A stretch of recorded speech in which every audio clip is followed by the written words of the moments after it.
Noite, estamos aqui ao vivo. Olá, pessoal, boa noite. Estamos aqui ao vivo transmitindo o debate cutista para todo o Brasil, para todos os companheiros e companheiras, professores, professoras, enfim, todos os trabalhadores que têm agora um super interesse no debate sobre a EAD ou não, que foi implantada nas redes pelo Brasil inteiro e também na rede municipal de ensino. O debate cutista é um agrupamento sindical que atua no nosso querido CIPIEM. Acima de tudo, queremos um sindicato forte e unido, com laços de solidariedade entre os companheiros. O nosso agrupamento, que já fazia esses debates sem ser de maneira virtual, resolveu dar esse grande passo, né? Levarmos as nossas discussões para as redes sociais e, assim, nos juntarmos a outros tantos trabalhadores que buscam fortalecer a ação sindical na rede municipal de ensino e também pelo Brasil. E estreando aqui no mundo virtual, nós convidamos dois grandes companheiros de luta que vão dar a sua palavrinha sobre esse sistema EAD que está sendo implantado pelo Brasilzão afora. Eu gostaria de chamar aqui para o nosso debate a nossa querida companheira Érica Suruagi, da Universidade Federal Rural de Pernambuco e presidente da Associação dos Docentes da Universidade Federal de Pernambuco. Seja muito bem-vinda, Érica, ao nosso debate cutista. E também, debatendo com a Érica, o nosso companheiro, conhecido aqui da Rede Municipal de Ensino, Nelson Galvão, que é diretor adjunto da CNTE, Confederação Nacional dos Trabalhadores da Educação, e conselheiro do nosso querido CIPIEM. Na organização técnica, no som, na imagem, em toda a produção, nós temos o companheiro Alexandre Carrasco. Queridos, uma boa noite, tá bom? A todas as pessoas que estão nos ouvindo e vendo no momento, uma excelente noite. Vocês podem participar através do chat, deixando comentários aqui para os nossos debatedores. A gente lê ao vivo as perguntas e também os comentários. E quem quiser saber um pouquinho mais a respeito do debate cutista, por favor, entre na página do Facebook do debate cutista. Lá nós divulgamos as nossas ações e também os dias dos nossos debates. Boa noite, querido Nelson. Boa noite, querida Érica. Tudo bem aí com vocês? Beleza. Tudo bem, tudo bem, na medida do possível. Então tá bom, sejam muito bem-vindos. Olha, lá na nossa reunião de pauta do debate cutista, a gente ficou pensando qual seria uma boa pergunta de abertura, né, para vocês. E sabendo quem vocês são, a pergunta é a seguinte, meus companheiros. Vamos começar pela Érica, né, que é a nossa convidada de mais longe. Como é que vocês avaliam hoje, e também historicamente, a importância das organizações sindicais na defesa dos trabalhadores da educação e também numa concepção de ensino mais humanista, por assim dizer? Como é que você avalia isso, Érica? Aproveita para contar um pouquinho para a gente também da sua trajetória. Obrigado, Fábio. É um prazer estar aqui contribuir para esse enriquecimento, né, da luta sindical, em que pese, né, se ter a manutenção na sua história da sua função originária, né, que o sindicato ele nasce da necessidade, né, da organização dos trabalhadores, né, se defender e lutar por direitos em relação aos patrões, né, então, em relação à burguesia. Então, o sindicato ele tem essa origem que permanece, em que pese, né, ter concepções distintas do sindicalismo hoje. Eu entendo que isso é a natureza do sindicato e deve ser mantida, né, uma organização que luta pelos direitos, né, dos trabalhadores e, nesse momento, sobretudo, pela democracia, né? Então, acho que a atualidade dessa discussão é a luta pela manutenção também dos direitos, não só dos direitos trabalhistas, mas dos direitos sociais, dos direitos como um todo, porque não existe democracia sem direito, né? Então, essa é a história, né? Um espaço de unidade da classe trabalhadora, das mais diversas matizes, que se reúnem, se organizam por reivindicações, né? Então, eu penso o sindicato dessa forma. E minha luta, ela surge na juventude, né? Ainda no movimento de igreja, Depois eu passo a atuar no movimento estudantil, né, e mais fortemente no movimento estudantil universitário. Fui diretor acadêmico, né, fui presidente do diretório acadêmico, fui do IDEA, né, como a gente chama aqui, fui do DCE, fui presidente também do DCE, da Universidade Estadual aqui de Pernambuco, né, e fui também da Executiva Nacional dos Estudantes de Educação Física, né, na década de 90. O movimento de área era muito forte na Uni, e a gente tinha uma participação muito atuante. Eu fui da Executiva Nacional na coordenação de finanças. E de lá para cá, né, venho me engajando na luta no Partido dos Trabalhadores, né, e depois me organizei na Corrente do Trabalho, e estou no DAP também, no Diálogo de Ação Petista dos professores aqui de Recife. Então, essa é a minha trajetória, e presidente agora, né, estreando já no sindicalismo, na presidência do Sindicato dos Docentes aqui da Universidade Federal Rural de Pernambuco. Parabéns, presidenta, parabéns pela eleição, muito bom. E, Nelson, você que também é conselheiro do CIPIEM, né? Como é que você avalia o momento atual da crise que avança sobre os trabalhadores da educação e, sobretudo, até pelo próprio conceito de educação que nós temos? E qual é o papel do sindicalismo e do nosso sindicato em especial, e da CNTE, né, nesse combate, Nelson? Bem, eu tenho uma trajetória muito parecida com a da Érica, né? Também comecei no movimento estudantil lá em 1990, passei pelo diretório, aliás, pelo centro acadêmico da FATEC São Paulo, pelo diretório estudantil do Instituto de Artes, né? Sou professor de artes aqui na rede municipal. Também fui do diretório central da Unesp, né? E ao entrar na categoria, né, ingressei no SIMPEM, e agora também estou na Confederação Nacional dos Trabalhadores na Educação, que é uma confederação que reúne tanto os professores como os técnicos, né, os especialistas, né, e essa trajetória, né, de luta tem a ver com a necessidade dos trabalhadores entrarem nesse processo, né, de combate pela redemocratização do país. Então, são, no meu caso aqui, 30 anos de combate, né, desde lá, né, pela vaga para todos na universidade, contra o processo de privatização, que já nos anos 90 a gente se batia. E a questão da organização sindical, penso que é um espaço, que é um palco para os trabalhadores discutirem todas as suas visões em relação, né, as suas posições em relação aos seus direitos, e escolherem de maneira democrática qual é o caminho mais favorável para eles alcançarem esses direitos, essas conquistas, né? Então, no quadro dos direitos próprios de uma categoria, mas também se estende para a classe trabalhadora como um todo, né? Direitos políticos, inclusive, né? No caso do SIMPEM, a gente tem congressos, a gente tem reuniões de representantes de base, organização nas escolas, reunião por região, como eu sou conselheiro, né? A gente tem a função de visitar as escolas, fomentar o debate, informar, e isso é parte da formação que eu penso fundamental, inclusive para os professores, né?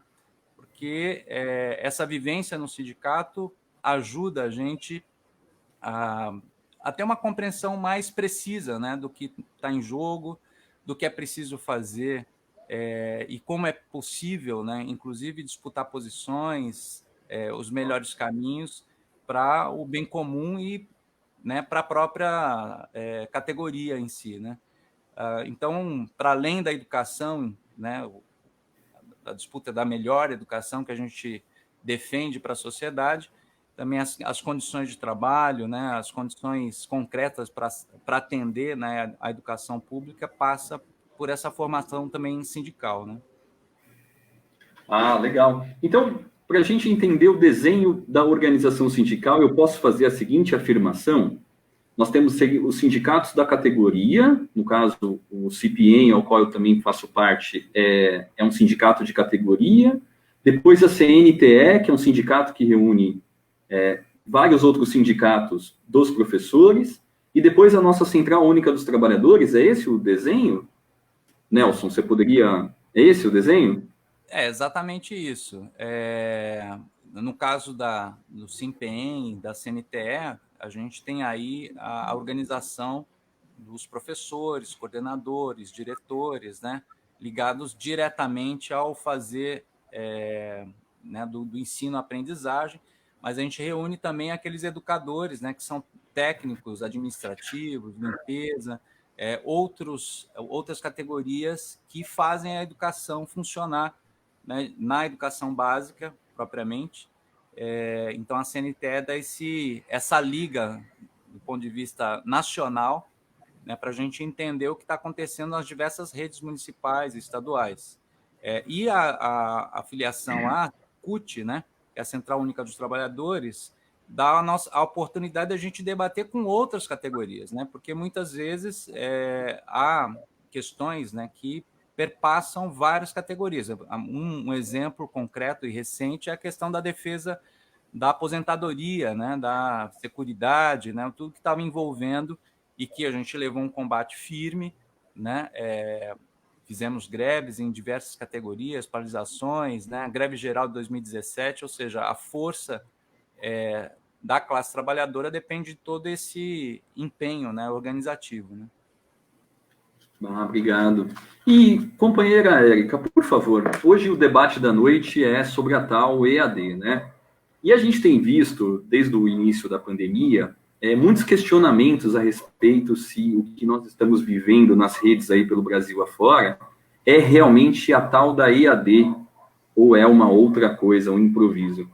Você poderia nos dar uma ideia, não da EAD que está se aplicando no exato momento, se é que é EAD, mas dentro das ciências educacionais, qual é o acúmulo de discussão que tem sobre EAD?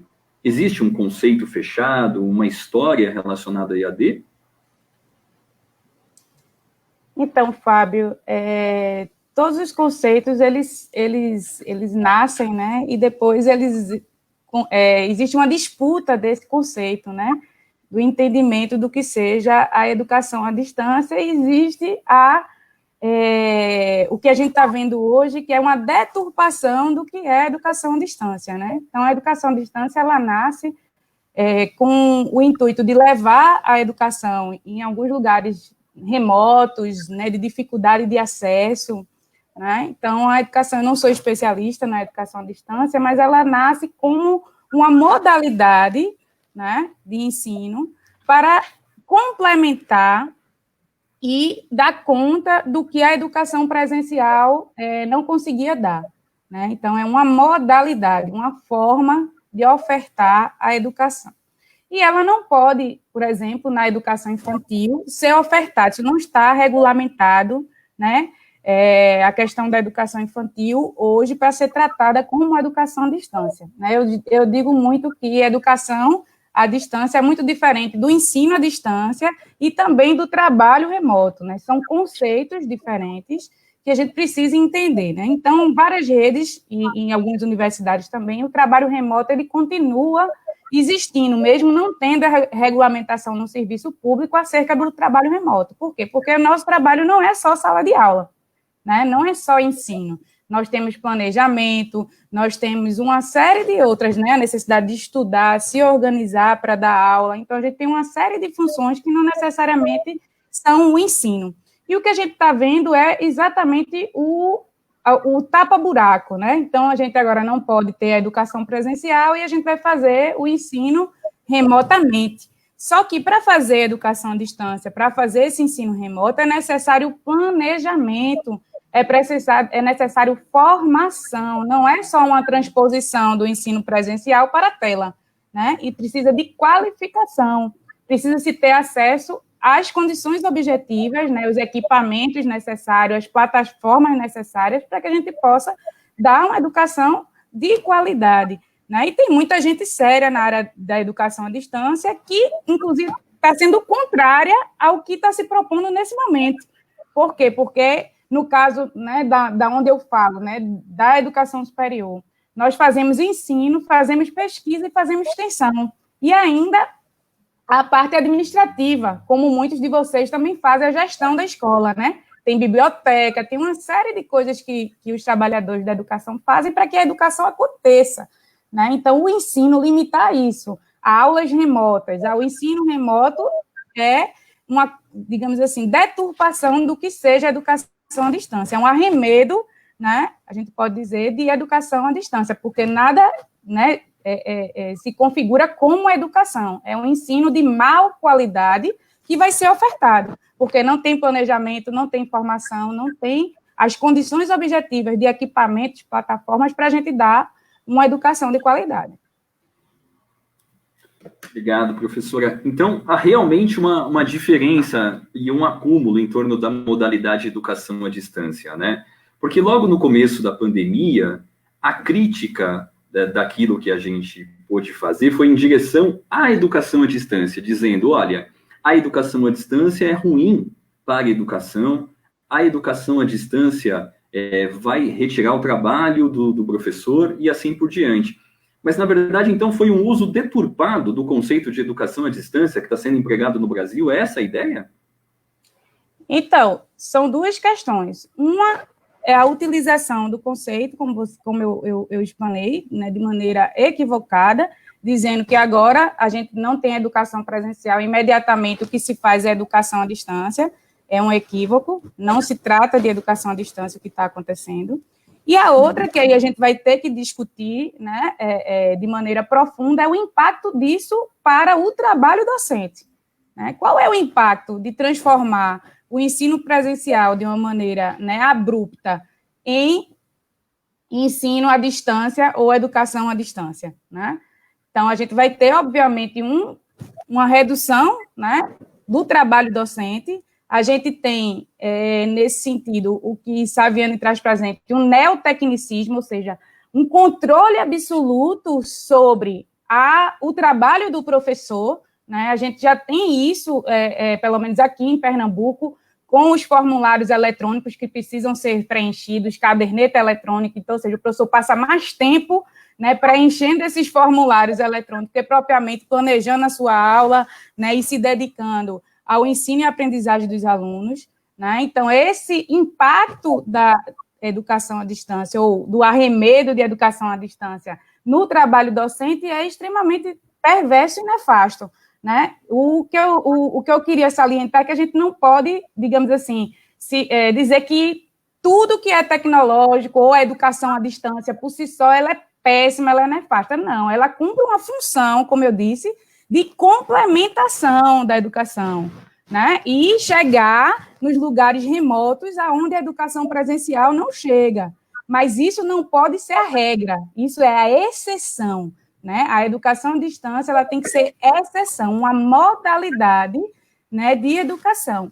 E a questão, como você coloca, do impacto para a formação dos trabalhadores e também para o controle do trabalho, né, dos professores e quem trabalha na educação de maneira geral, vai ser fortíssimo, né, que é exatamente a substituição, né, da capacidade do professor de planejar, ministrar suas aulas, avaliar e ser substituído, inclusive algumas instituições privadas de educação superior estão retirando, inclusive, o trabalho dos professores que são da própria EAD, não é do professor que trabalha à distância, é presencial, é do professor que trabalha na EAD, sendo substituído por robô, né? Ou seja, quem vai fazer a correção agora dos trabalhos não é mais o professor, né? É o robô que vai fazer a correção dos trabalhos, ou seja, um esvaziamento completo do que é o trabalho docente, né? Dessa relação educacional que precisa do encontro dos sujeitos, né? Então, as tecnologias, elas devem sim ser socializadas, né? A gente tem que ter acesso às tecnologias, mas o processo educativo, principalmente para as crianças, né? Educação infantil, ensino fundamental e médio, é insubstituível esse contato e a educação presencial. Não podemos pensar a EAD jamais como um modelo em massa, um modelo para substituir o que nós temos hoje na educação pública, as escolas públicas brasileiras, que a gente sabe que esse é o interesse, por isso eu falei da disputa, né, os interesses dos grandes empresários.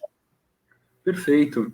E, Nelson, Você avalia, a partir da CNTE e do CIPIEM, que aquilo que está sendo praticado, você que tem uma dimensão um pouco maior até do que o que acontece na rede municipal de ensino, você avalia que o que está sendo aplicado nas redes de ensino, em especial na rede municipal, está relacionado com o conceito de EAD, ou você concorda que é uma deturpação dessa modalidade de EAD, que as ciências educacionais têm conhecimento acumulado?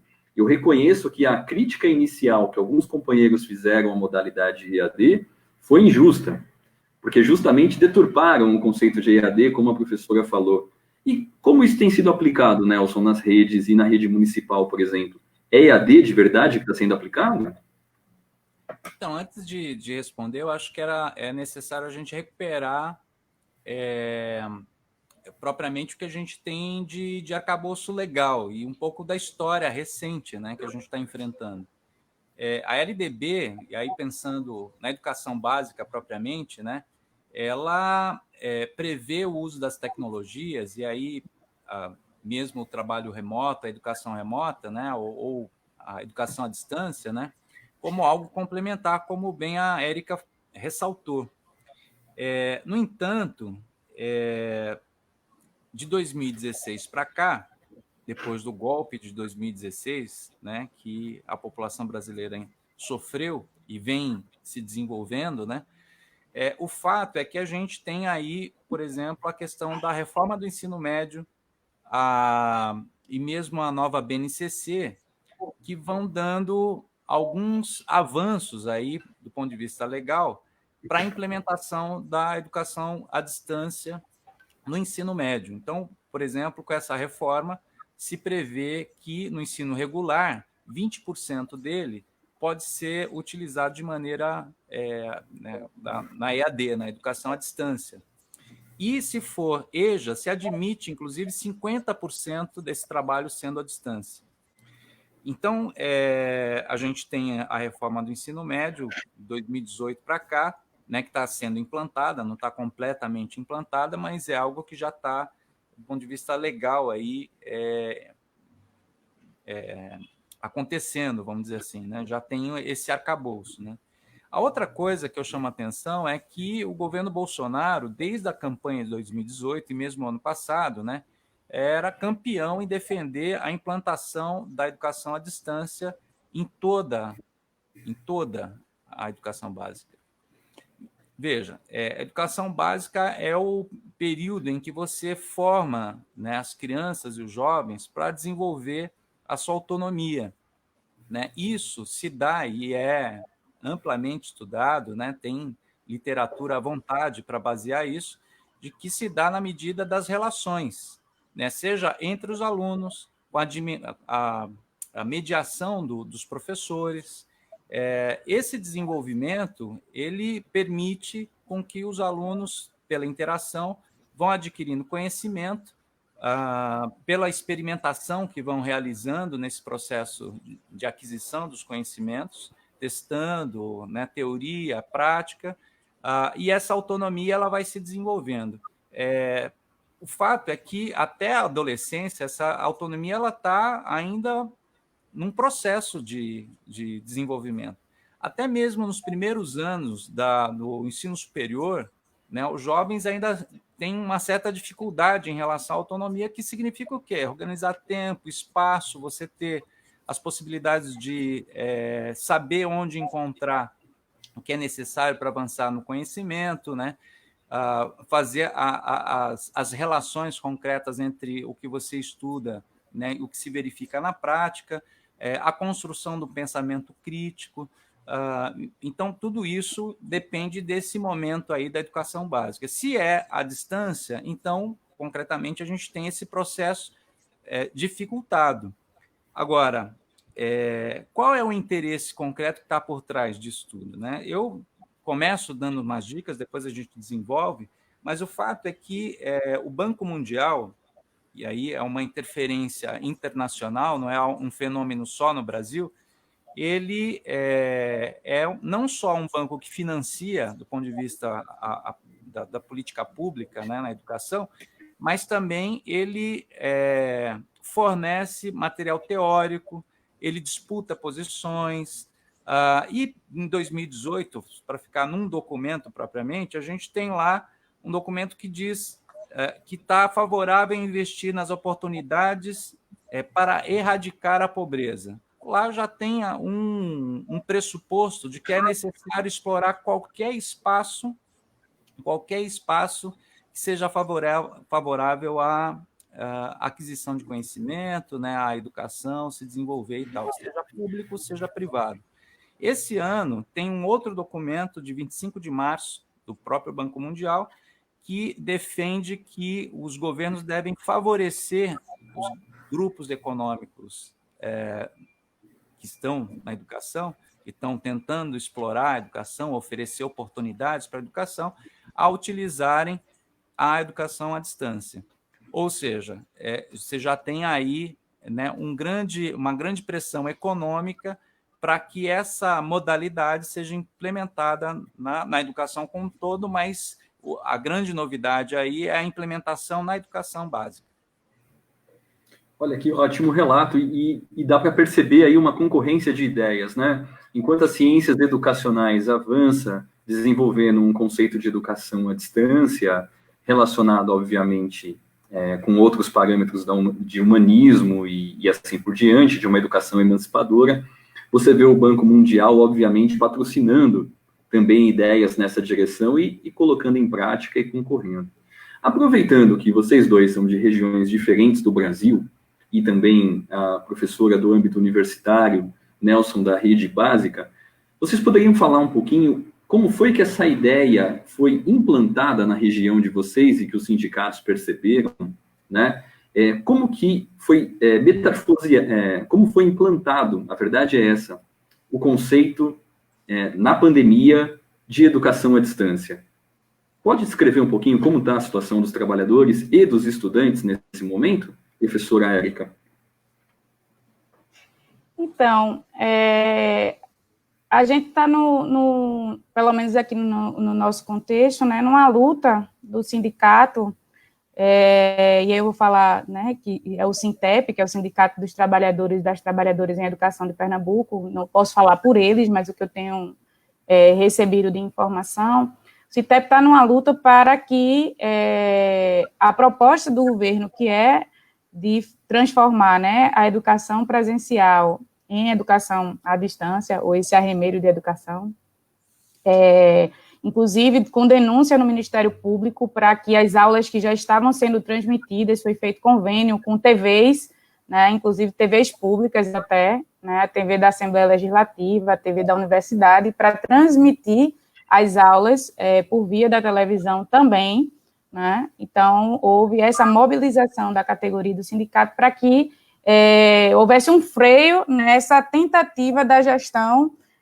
estadual de implementar isso de maneira abrupta, sem discussão, sem saber diagnóstico, né? Porque a gente precisa fazer um diagnóstico da situação, né? Os pais precisam ser envolvidos, a comunidade, né, precisa ser envolvida, porque os dados já demonstram, né, tanto nacionalmente como aqui no estado de Pernambuco, que boa parte dos estudantes não tem condições, né, de ter acesso à internet, né, de ter condições, inclusive, que eu tenho chamado muita atenção disso, condições objetivas nas suas casas de aprender, nessa relação de ensino-aprendizagem, que está sendo, inclusive, jogada essa mediação para os pais, é completamente equivocada, né? Muitos pais, inclusive, não têm formação, os filhos têm mais formação do que os próprios pais, né? Então, não temos como substituir o papel do professor.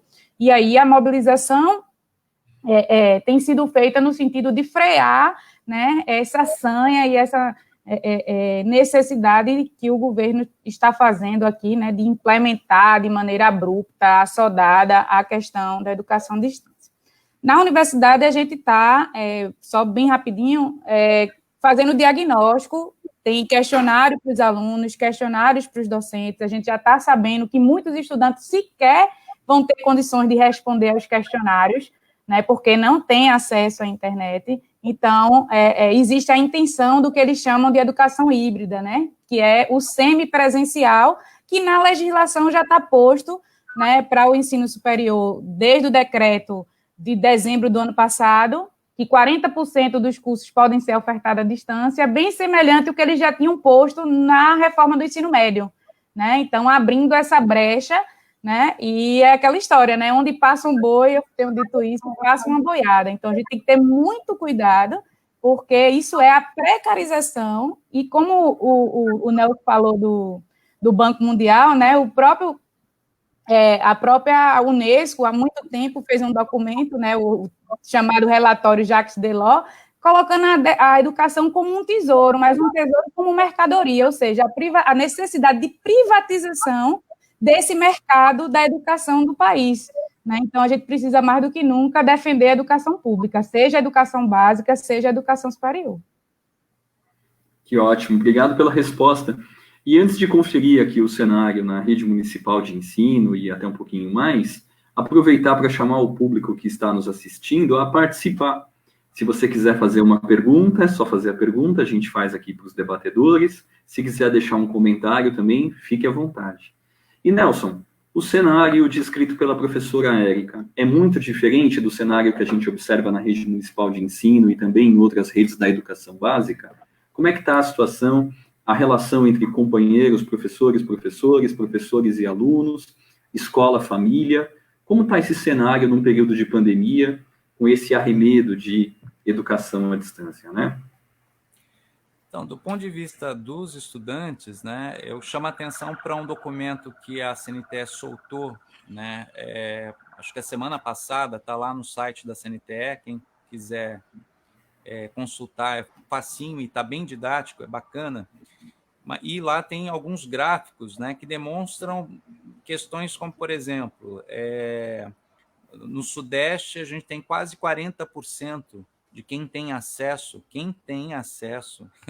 à internet por celular, 37% no Sul, 46% no Centro-Oeste, 58% no Nordeste, 66% no Norte, ou seja, no geral, 45,5% só tem acesso à internet pelo celular.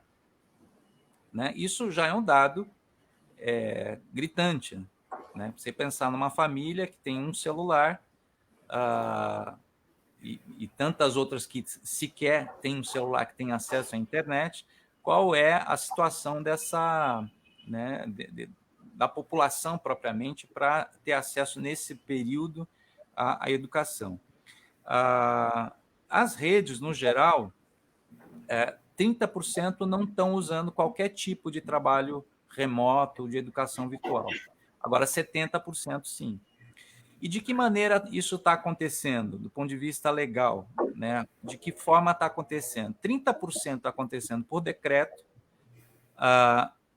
33% vem das secretarias municipais ou estaduais de educação, uma determinação, somente 37% está passando pelos conselhos de educação, mas tudo isso demonstra o seguinte: não há uma discussão com a comunidade, com os sindicatos, no geral, sobre a implementação e como fazer esse contato propriamente, né, com a população, com os estudantes, como prover. Né? A outra questão que também se coloca é sobre o calendário escolar. Né? Hoje, né, a partir da determinação do Ministério da Educação, que se debruçou sobre o parecer do Conselho Nacional de Educação, se prevê que essas atividades sejam contabilizadas como hora-aula, como dia letivo. Bem, 17% eles estão em debate, simplesmente. 44% acredita que é possível que se seguirá a determinação. Bem, o fato é que há uma grande possibilidade, uma tensão aí criada para que essas atividades, que a maioria dos estudantes não tem acesso, propriamente vai tentar substituir os dias letivos, as horas, né, que deveriam ser de aprendizado.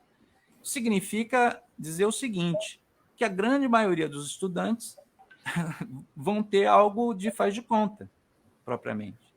A gente não pode negar e passar para debaixo do tapete que há um prejuízo geral em todas as áreas por conta desse momento que a pandemia está impondo a todos, né? Só que a questão é, por que utilizar a EAD como critério, né, para resolver a questão? Em São Paulo, para vocês terem uma ideia, na rede estadual tem uma pesquisa da PUESP que diz que 22% dos alunos, olha, o estado dos mais ricos, somente 22% dos alunos estão conseguindo acessar a plataforma. Isso não quer dizer que eles estão fazendo as atividades, estão acessando, não propriamente fazendo. E aí você me pergunta, né, como é que está a relação dos professores? Os professores estão sendo imolados, vamos dizer assim.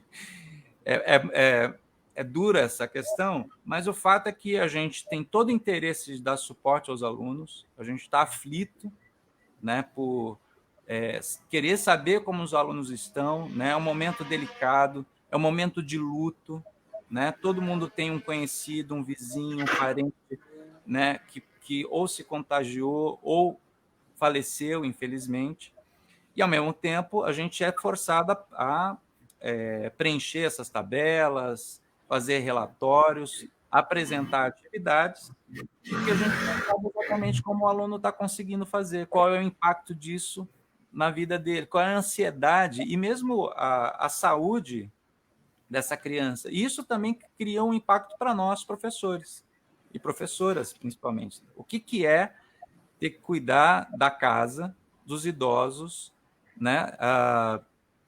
Mesmo das crianças, né? E isso, infelizmente, pela divisão social do trabalho, pelo machismo, ainda está super nas costas, né, das mulheres trabalhadoras, e você passar por essa rotina o dia inteiro e ainda ter que postar, né, atividades diárias, né, para os alunos fazerem, né? A gente tem notícia das pessoas terem que fazer toda a tarefa doméstica durante o dia e ter que ainda trabalhar à noite para fazer pesquisa, planejamento e aí sim tocar as atividades. Então, tem um impacto brutal, né, seja na população, né, essa substituição, né, em tese, né, e, ao mesmo tempo, uma pressão extraordinária sobre os trabalhadores de educação. Né?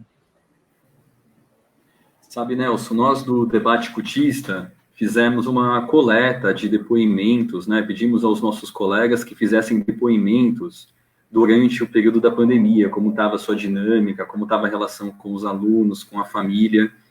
E, infelizmente, todos os relatos que nós recebemos são da natureza que você colocou, né? Uma carga excessiva de trabalho, uma exploração triplicada sobre as mulheres, que são a grande maioria, a maioria das trabalhadoras da educação, né? Então, de fato, a gente corrobora com o posicionamento que você traz, o relato que você traz. Eu vou aproveitar um momento aqui, pessoal, para ler um pouquinho dos comentários dos companheiros que estão nos assistindo, tá bom? A companheira Glória Albuquerque nos manda um olá e diz, olha, bom debate reflexivo, valeu, muito bom. Valeu, companheira, tá posto aí o seu comentário. O companheiro Job Spaziani diz o seguinte, olha, a educação tem de ser pública, mas numa perspectiva pública.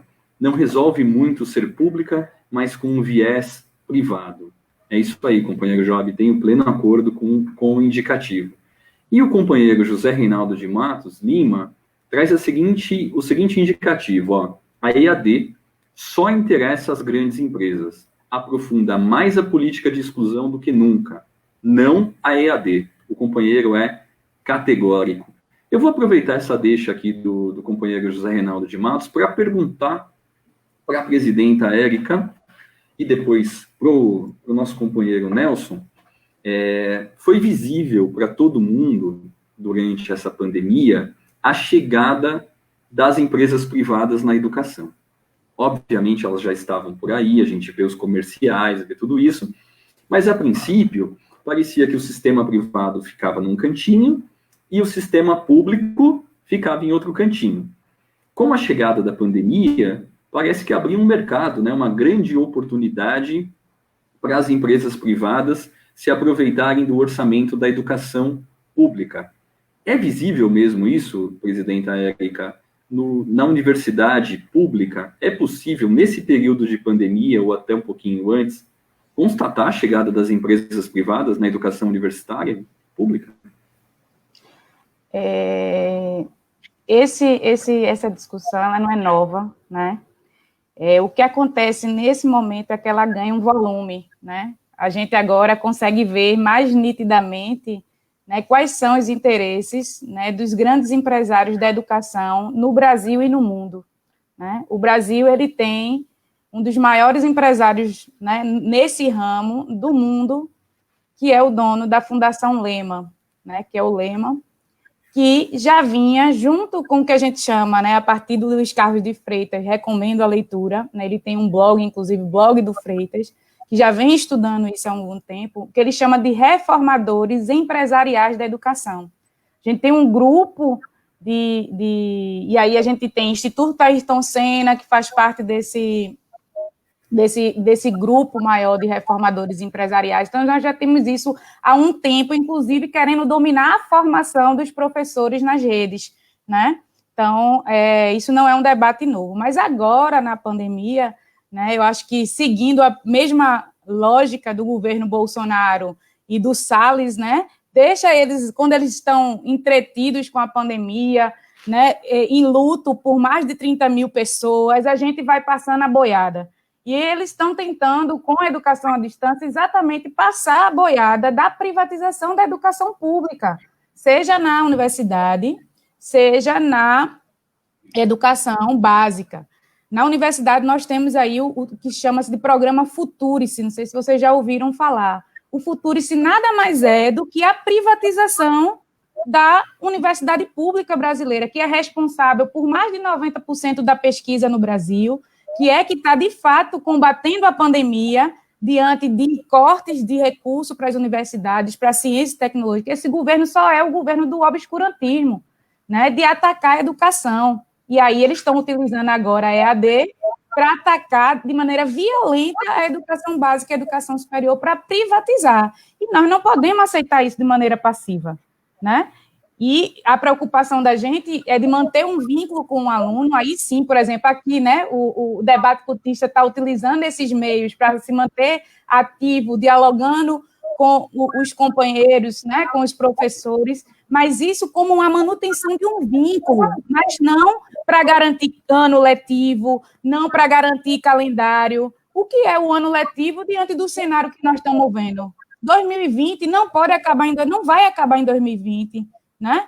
A gente tem que pensar na unificação de 2021 do calendário, então a gente tem que pensar em outras propostas e não aceitar, né, o pacotaço que eles querem colocar para a educação através dessas plataformas privadas, porque aí quem é que vai ofertar essas plataformas?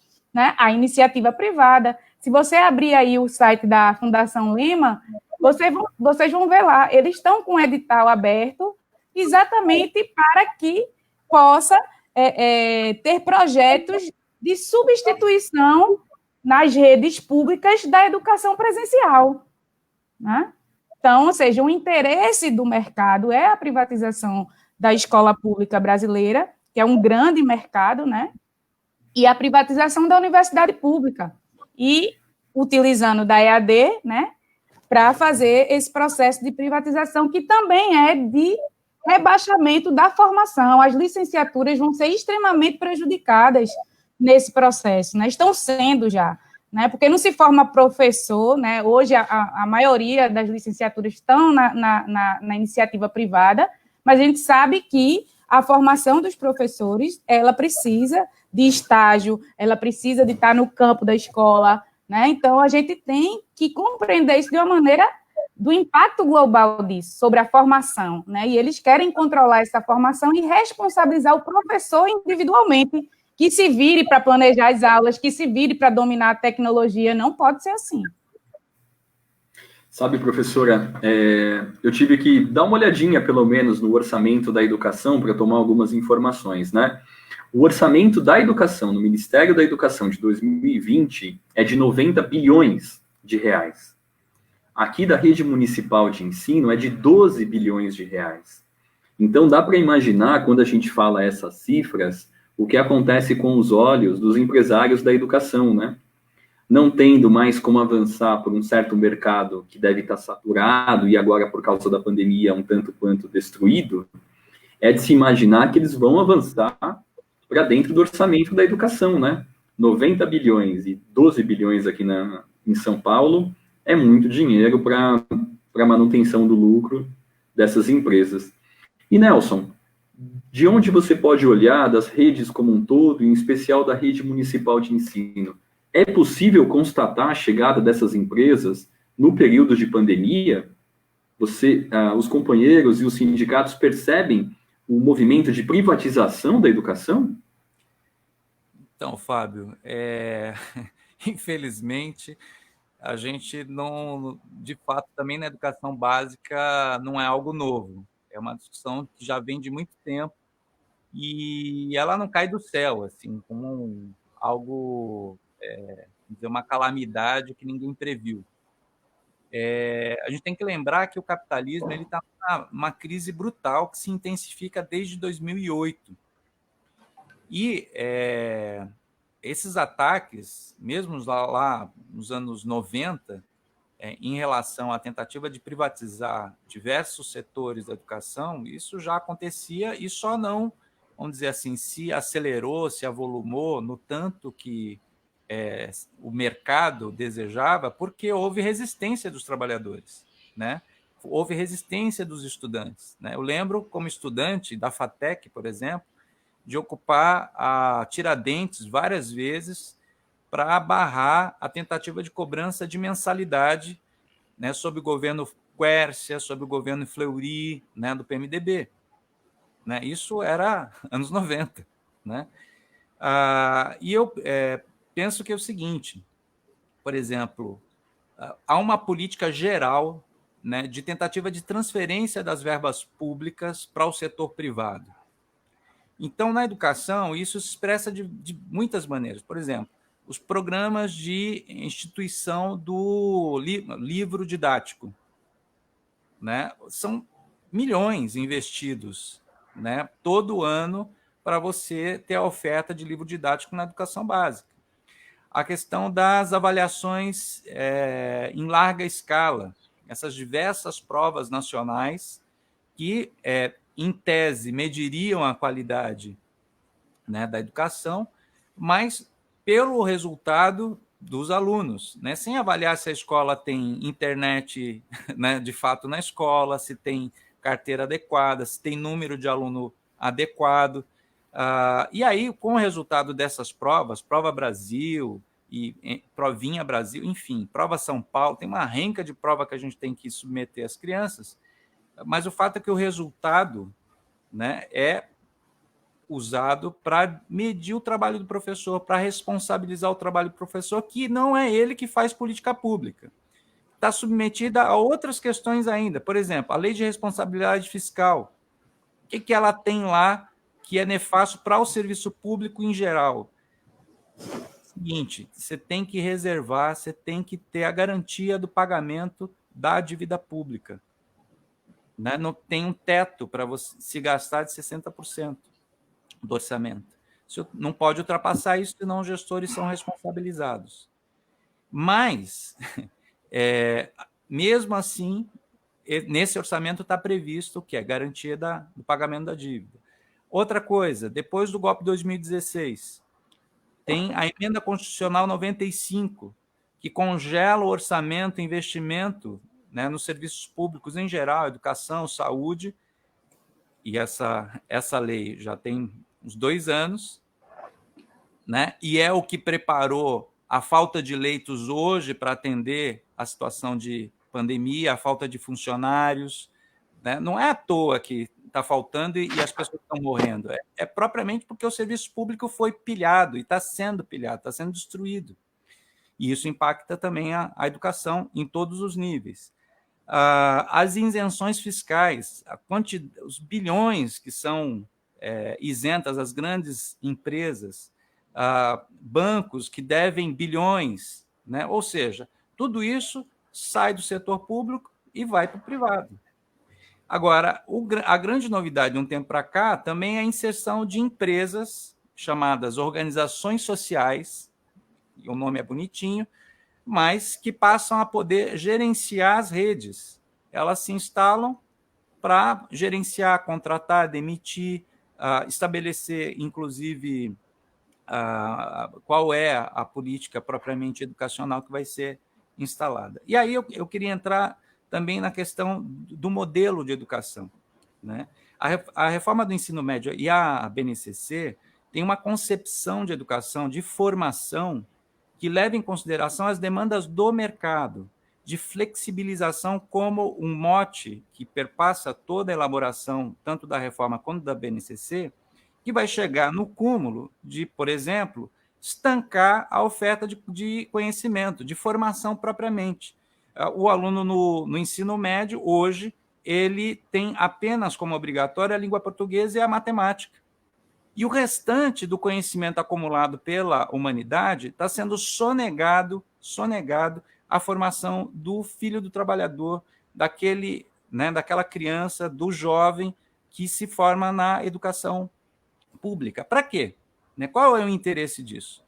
É para que ele seja formado com o básico para pular de emprego precarizado a outro e outro e outro.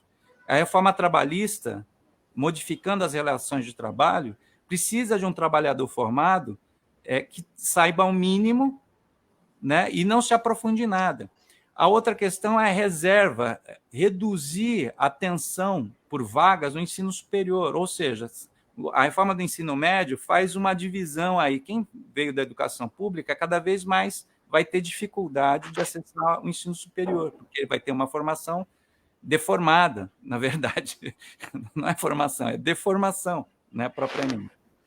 A outra coisa que eu chamo a atenção também, que está nesse quadro de interesses privados, né, são questões que a gente vinha discutindo anteriormente, que é a inserção, por exemplo, da educação domiciliar, né, também da escola sem partido, que são duas questões que vão atender o interesse de cercear qual é o conteúdo que vai chegar para aquela criança, para aquele jovem.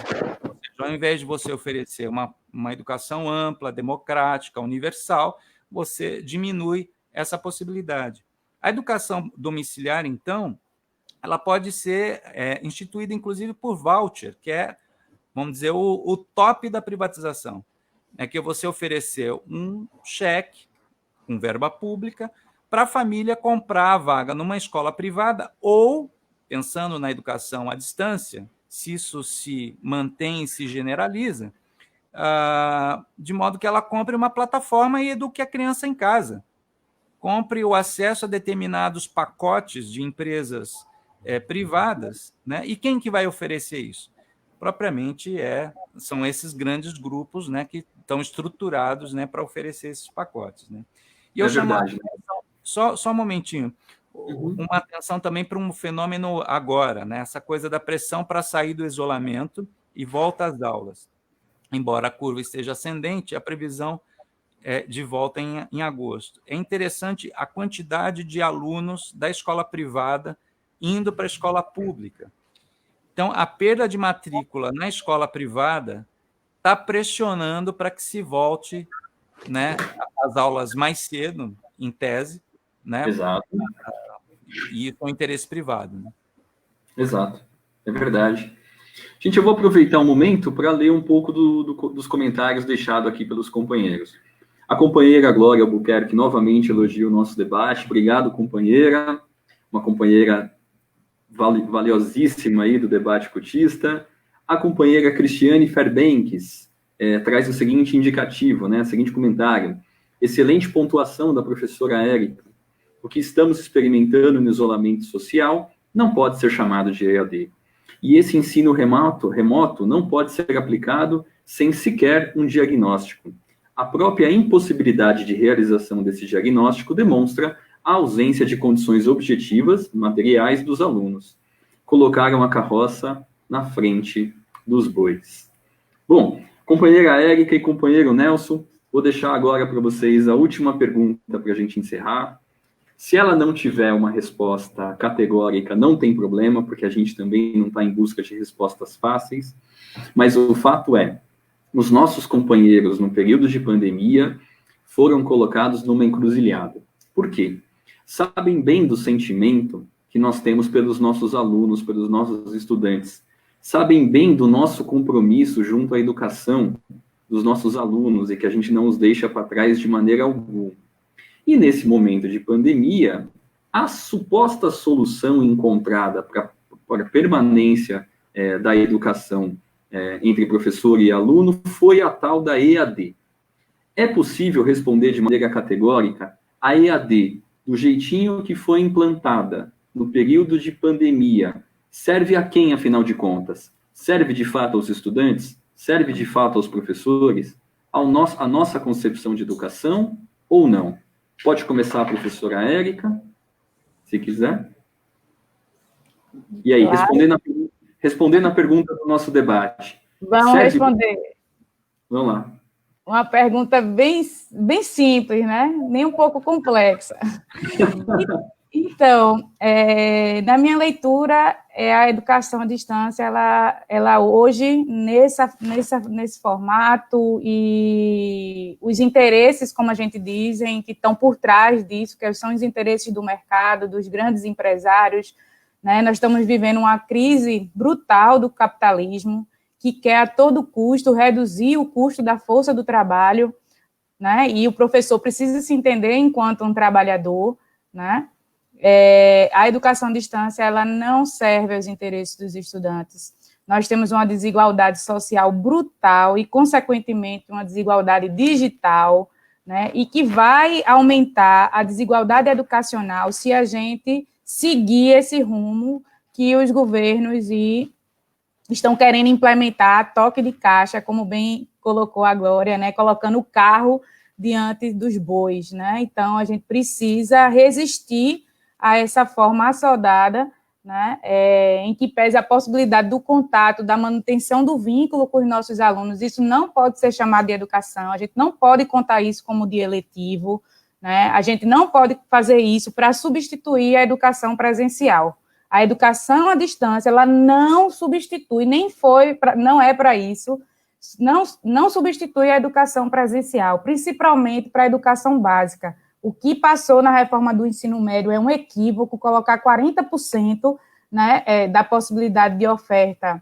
do ensino médio, assim como os cursos de educação superior também existe, ou seja, esse cenário é muito nefasto para a qualidade da educação, é muito nefasto porque vai vir fortalecendo a privatização da educação básica e da educação superior do nosso país. E a gente sabe o quanto é importante a educação pública. A gente está vendo agora a importância do SUS na pandemia, né? A gente está vendo agora a importância das universidades públicas que foram acusadas de balbúrdia, que é lugar de maconheiro, lugar de gente pelado, né? E a gente está vendo a importância da ciência e das universidades para poder fazer máscara, equipamentos, né? Medicação, vacina. Então, estudando para poder combater a pandemia. E também a educação pública serve para isso, não só a educação básica, como a superior, a gente poder resolver e atender as demandas sociais, e não só os interesses do mercado, que é isso que está por trás dessa proposta, né, de educação à distância. Então, é isso. Super obrigado pela resposta. E, companheiro Nelson Galvão, é possível responder a pergunta do nosso debate? Do jeitinho que foi implantado, a quem serve esse modelo de EAD? Para responder, eu faço outras questões, né? A gente tem que se questionar uma educação que limita o ensino e o aprendizado serve para quem? Né? O desemprego é bom? A desinformação é boa? Né? Eu atribuo a possibilidade de superar essas mazelas sociais, né, com uma grande contribuição da educação pública presencial, né, laica, democrática, universalizada. Se a gente não tiver concretamente essa possibilidade, ela vai estar servindo a outros, que não são os trabalhadores, né, que são as grandes empresas, que são os grandes especuladores, né? Propriamente, eles têm interesse de que a gente não seja formado, que a gente ache bacana o desemprego, que a gente ache bacana não ter uma formação que tem uma perspectiva de saída, né, da educação infantil, chegar na educação no ensino médio, né, passar, né, a possibilidade de chegar no ensino superior, né, seja lá qual a sua origem de classe.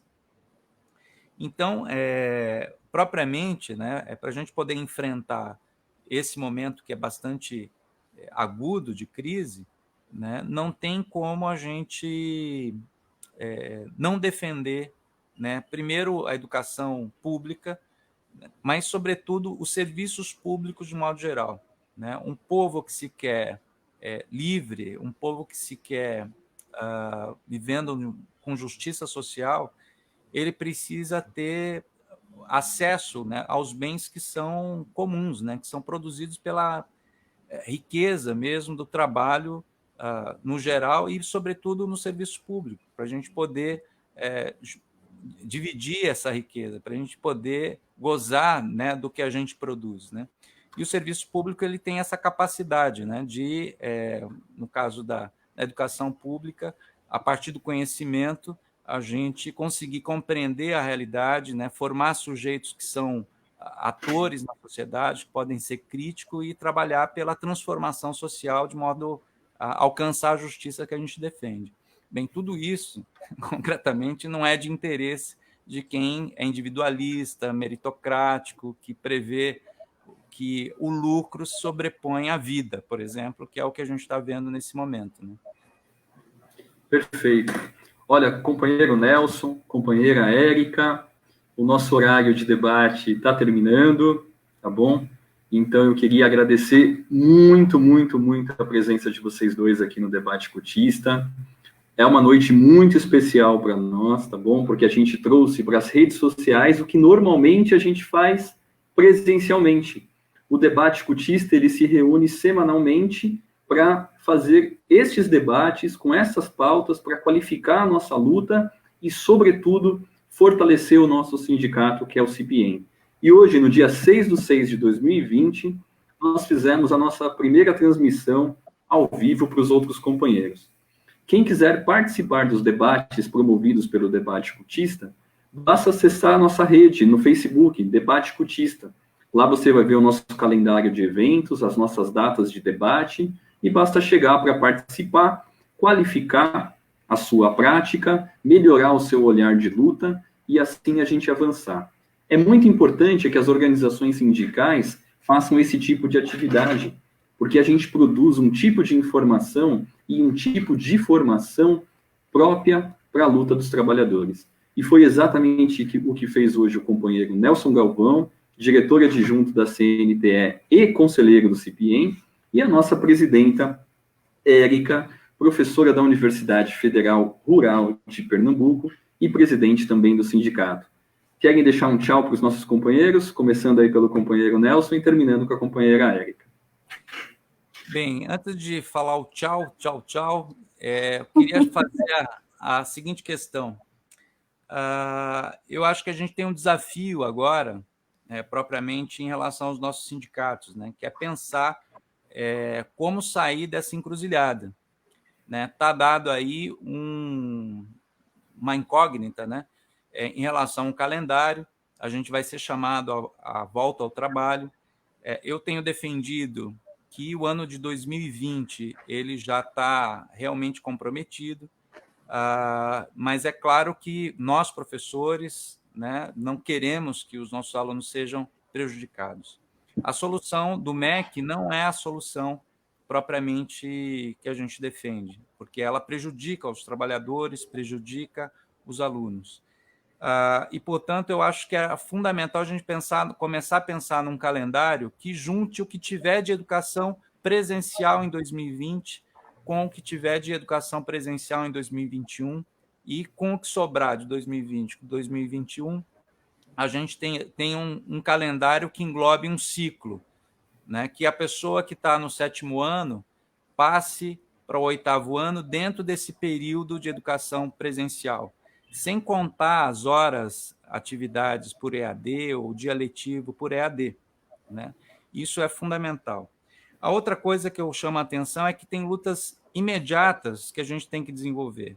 Hoje ainda tem companheiros trabalhando nas escolas, companheiros coordenadores, diretores. Semana que vem vai começar uma distribuição de cestas básicas aqui em São Paulo. Eu sei de outras redes que também estão sendo chamadas a fazer esse tipo de trabalho, que é um desvio de função.